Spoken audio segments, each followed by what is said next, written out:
Tinib tinchimas Dilnoz Hakimova bugun ham yangi klip ustida ishlamoqda va bu qanday qo'shiq uchun qanday klip bo'ladi?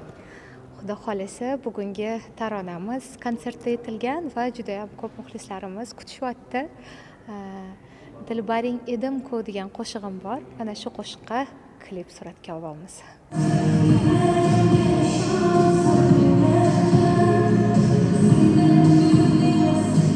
Dilbarim eding-ku taronasi aynan kimlar uchun? Uni ma'nosi qanday? Dilbarlar uchun aldab ketilgan menimcha. Endi ma'nosi shunaqa beriladi.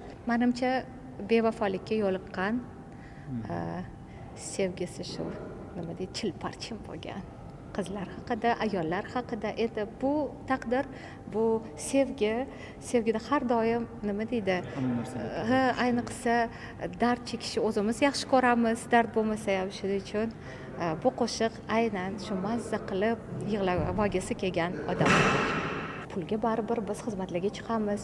U pul hammasini uyga olib kirib ketmaymiz, chunki mana shunaqa o'zimizni ijodimizga tikadigan joylari bor. Bitta oddiy qo'shig'i tugallangunigacha где-то $3000 ketadi.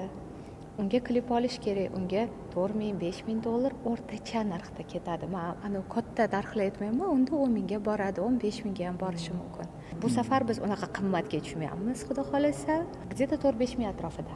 Sho'x qo'shiq chiqmayapti deya bilasizmi? Yaxshi ideyalar yo'q. Agar o'tirsangiz, daydan aytib, yana o'tiraverasiz, saharlar aytib o'tiraverasiz, lekin yengillik chiqarish kerak odamlarga.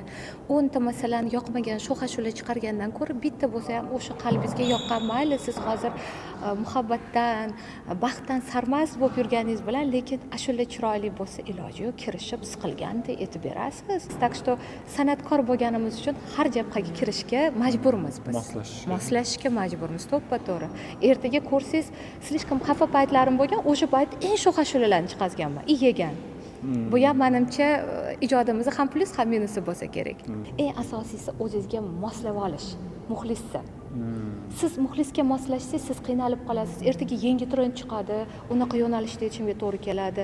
Undan keyin anuvi o'zingizga yarashmagan trendlarda etgandan ko'ra o'zligingizda qolib, o'sha sekin tempingizda ham chiroyli to'ylarni o'tkazganingiz yaxshi.